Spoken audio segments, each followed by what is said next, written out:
Welcome to The Kitchen Table, a show dedicated to helping you escape diet culture, gain trust with food, honor your body, and live a brighter life. Hello. Welcome back to The Kitchen Table. I'm so glad you're here. I'm your host, Alicia Brown, an anti-diet registered dietitian nutritionist. And hey, happy Monday. How are you? How are you feeling in your body today? How are you feeling in your body today?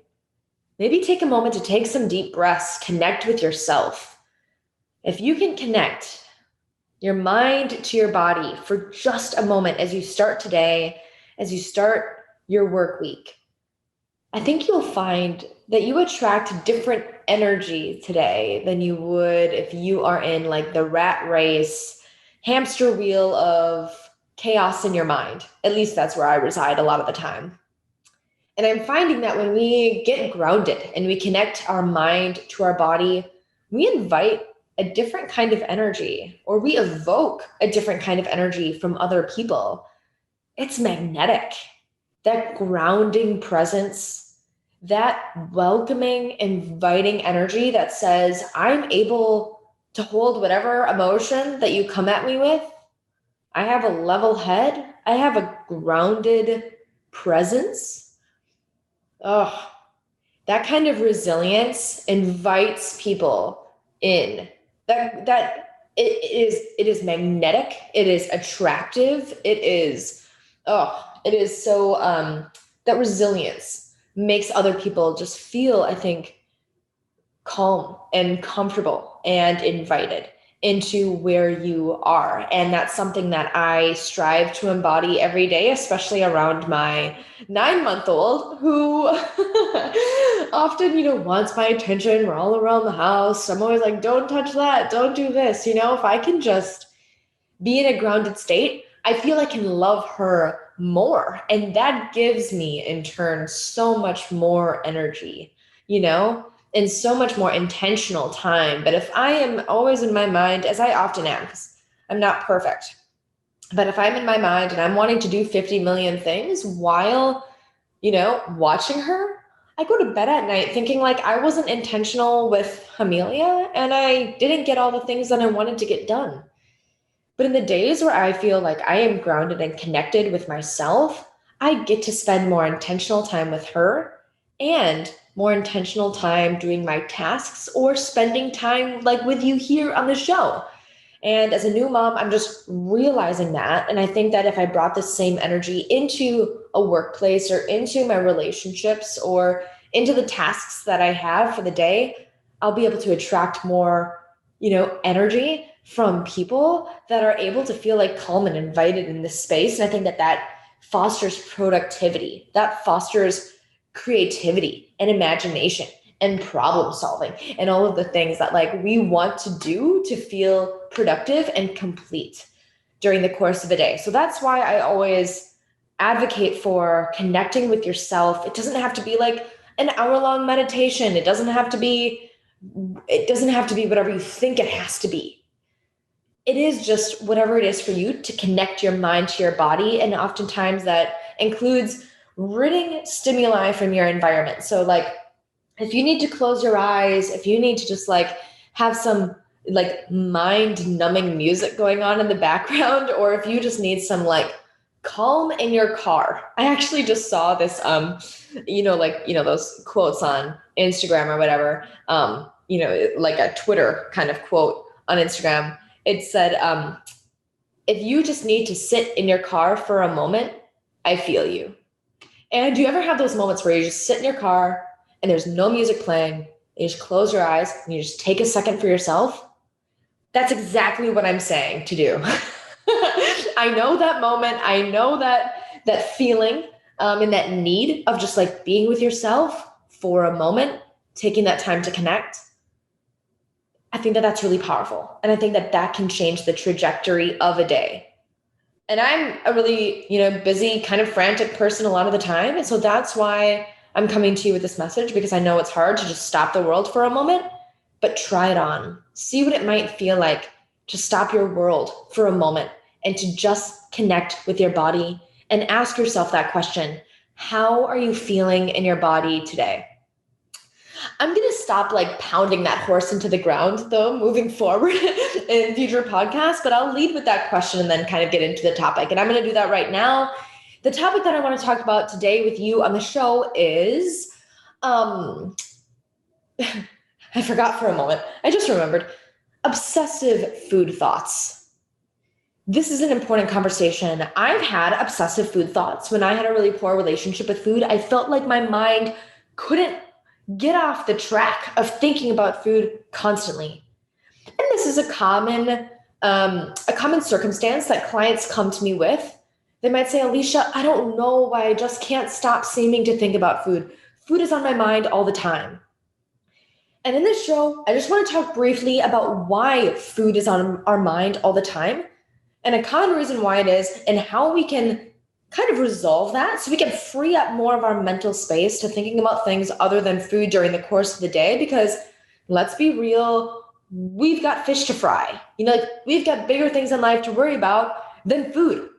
And if you are obsessing about food, it might first and foremost be an indicator that you might have some work to do on your relationship with food, and that's okay.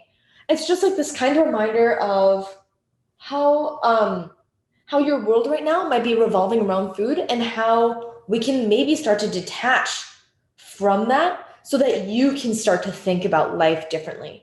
If you are frustrated thinking about food all the time, and if you are kind of feeling like annoyed maybe too about having to think about food all the time, that can be an indication of your readiness to explore how life might be like not thinking about food all the time. If you're cool with thinking about food all the time, that might mean that you're kind of well into your poor relationship with food right now, and that you might not be ready to explore life beyond that. But if you're frustrated because you're like, oh, I just ate, why am I thinking about food? I'm annoyed that I'm thinking about food. I'm annoyed that I'm not doing the things that I want to do because I'm thinking about food. It's an indicator, like that's a great thing. It's saying, oh, the mind wants to be free of this. The mind wants to be out. It wants out of thinking about food all the time. It's annoyed by it. It's frustrated by it. We're going to leverage that frustration and those annoying feelings to catapult us in to be like the driving force behind how we can get out of it. So here's we can get out of it. What I see clients struggle with when they are constantly thinking about food, the root of that issue is that they're actually hungry and they're not eating enough. The reason why you might be thinking about food all the time is because the body needs food. And it might be because you're not feeding your body enough food. When we are satiated, we often can leave a food experience feeling complete and that food experience, and that we can move on and focus on the next task. But if we are not eating enough, food exists in the mind as the first way that the body tells your mind that it's still hungry. Food is constantly on the mind for people that are still maybe needing a little bit more food or needing more food to feel completely full and complete and satisfied with the food experience. So if you are constantly thinking about food, think about if you are feeling satisfied and complete after food experiences regularly. Typically, in diet culture, we are told that less is better in regards to the food experience, right? Eat this lower calorie thing, eat less calories, eat less fat, eat less sugar. And so when we're trying to abide by all of those food rules and we craft like this low calorie, low fat, low sugar, low everything meal that's typically also low on satisfaction, it typically isn't enough to propel us or to give us enough energy for hours before our next meal. We get hungry sooner because the body is like, hello, I'm needing more food. And when the body is trying to tell us it needs more food, it exists in the mind. And that cycle in the mind of like what to eat, then starts all over and it's just like, gosh, but I just ate. I just had the smoothie. I just had the meal. I just had the snack. Why am I thinking about food? It could be because you're hungry. And that's a common thing that I see my clients kind of struggle with, is feeling like they're always eating and they're always hungry. And it might be because the body actually isn't truly satisfied. So today I encourage you to think of, how satisfied are you after meal times? Are you truly physically full? Are you more than physically full? Are you mentally and emotionally satisfied after your food experience? Did you get all you needed from that food experience? Are you often wishing that there was something at your meal that you didn't have? Did you skip on the cheese? Did you skip on the guac? Did you skip on the dessert or the extra thing that you wanted but didn't allow yourself to have?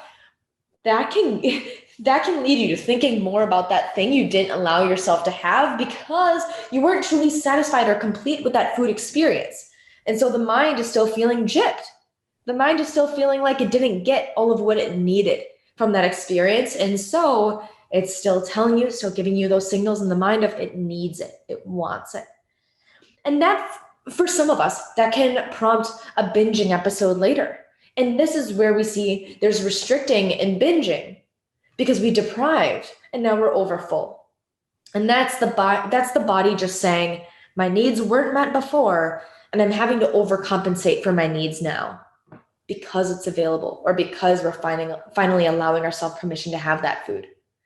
And so today, again, how can we complete our food experience? How can we achieve physical fullness and also mental and emotional satisfaction? Is there something missing from our meal times that is preventing us from feeling like that experience is complete so we can move on? Instead of being at odds with those food thoughts in your mind, I'm asking you right now to ask yourself, is my body not getting something that it needs? Is my body needing more food at meal times? Or is it feeling deprived after meal times? What could I give my body to more fully nourish it and complete that food experience so that it can move on? If you are actually also, last caveat to this conversation, if you're feeling like you're not feeling safe to feel fullness, if feeling full feels scary, that might also prevent you from feeling that physical fullness at mealtimes.